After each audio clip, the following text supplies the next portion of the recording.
And at first, he didn't want to accept the drug narrative. And then eventually, he's like, and then the ARAD paper came out, right? I think it was 2022, something like that, 2021.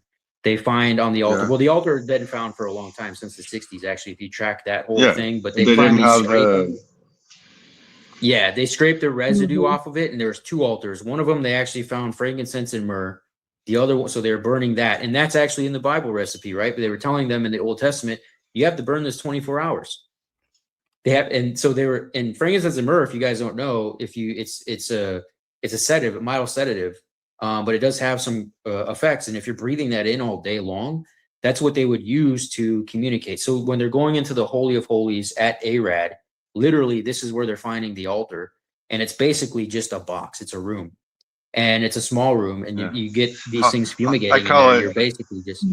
I call it hot boxing in the name of the Lord, right? Absolutely. And where does Jesus go to be with the Father? Absolutely. Chris Bennett writes about it. Chris Bennett wrote about it. In this book I have of his, Green Gold and the Tree of Life, Marijuana and Magic and Religion. He actually shows a picture of the altar.